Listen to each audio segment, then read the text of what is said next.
Hello everyone and welcome back to my budget system project. So I want to show some code that can detect as well as undo, or any other code you put into it, the dragging and dropping of cells, be it has code in it or not.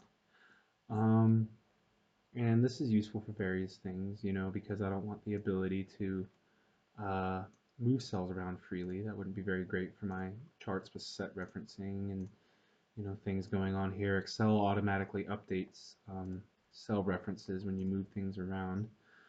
Now there actually is a code for this that exists that may be useful to you, and that is Application.CellDragAndDrop equals false, and that will basically make it so you don't see this little crosshair here or be able to drag anything. You can highlight multiple cells, but can't do anything else. Now, as you can kind of gather here, I have a lot of code currently happening already. You got versatile, moving around, able to do X, Y, Z. And these modules copy and paste a lot, and that is something I'll go ahead and show it here that the code does not actually allow. So I'll explain that. First of all, actually, I'm going to go ahead and just get rid of all this temporarily. This is just my code that allows the buttons to move around. Give myself plenty of space. Show off here. You can see my buttons don't work. Here's the code. Now you can go ahead and pause and stop listening to me talking if you'd like. But the first thing I'll explain here is this guy. So this is useful, and this might actually be useful for your situation. I'll go ahead and temporarily ghost these out. So, and I'll go through and explain this. I'll just ghost all this out for a second. So what happens here, right? Whenever I have this ran, and you can see this is for the selection change event, so it just ran it. What that does is it doesn't allow you to even, I don't even have the option to click, and I can drag and select more cells, but I can't use this little thing down here. I can't drag and drop, which could be useful for certain projects. So if that solves your problem, then there you go. I'm going to go ahead and let that turn back on here. And now you can see I can drag and drop. So the problem with this, while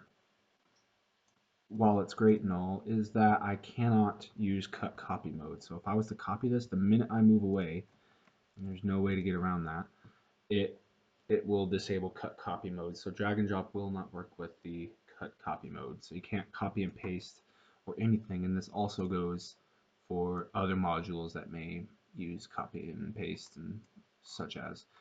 So I said, well, I would like to have a way to just simply say, hey, you can't do that, and then undo it, which is this here. And the first thing I'll mention is the fact that this code was originally from Tysk, T-Y-S-K, it's how it's spelled, on MrExcel.com. I'll leave a link in the description. Who originally made code, which is what this is structured off of, that will just detect when a cell has been dragged and dropped. Um, the reason I had to add some more to this is because I had application undo in here.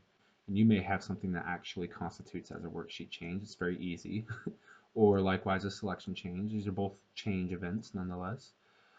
So the problem I was having with his original code was the application undo would basically create an infinite loop. So this message would just keep repeating after I clicked OK again and again, and just undoing back and forth. Because every time it undid the move, it would say, oh, that was another change, that was another change, and it would just be a constant loop. So really the only difference I have here is from his code is I created this variable, which is declared publicly as a string, is just like the select CI was from his code. And that just says, okay, so here I declare that to be yes, which I just said with a Y. And if it's yes, then it'll turn it back to no, and then that'll go to end if. And that's all that does. Now, and the reason it's here after the message box and the undo and all that is because if it's yes, then it will completely skip this entire module here by saying, oh, it's yes, so do nothing, and this else doesn't count. It'll skip that in the sub. Um, Now this else here, he had in his code is actually not necessary for mine. And then basically right here, I just have a message that says, hey, you can't do that due to, you don't want to mess up the referencing and bordering, right? And then it'll click OK, and it'll run the next part here, which is application undo. And that's great and all. You can add any kind of code you want in here with a drag and drop change.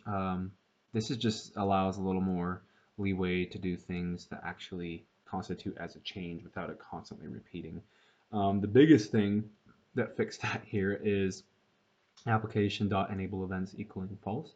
So I'm familiar that this can actually basically end, essentially end a macro, and um, it wouldn't allow this one to run. I was somewhat familiar with that. I honestly don't know the in-depth technicalities to it, but just having a general idea what this was, I played around with it a bit, and I put it to be false at the beginning, and then put it true here, and then it actually worked. So now, and I'll just go ahead and show this in action here. Actually, I don't think I turned that back on. Okay, it's back on now. Sorry about that.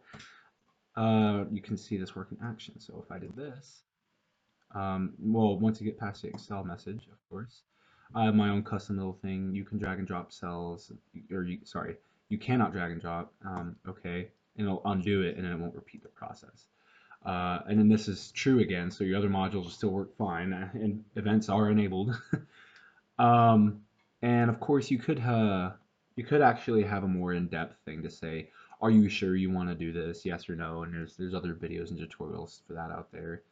As a matter of fact, I think I have a couple of those. Yeah, like you could pause and look at mine too if you really wanted, and declare a answer as an integer, and then have if it's yes or no, and then if yes, then do it. If not, then you could play around with it a lot. But if this was in some way useful, uh, I'd appreciate, a like, or, well, more than anything, feedback. I don't really mind all that. But yeah, if you have any other issues or anything um, that I could have some insight in, or if you have insight for me, please feel free to use the comments.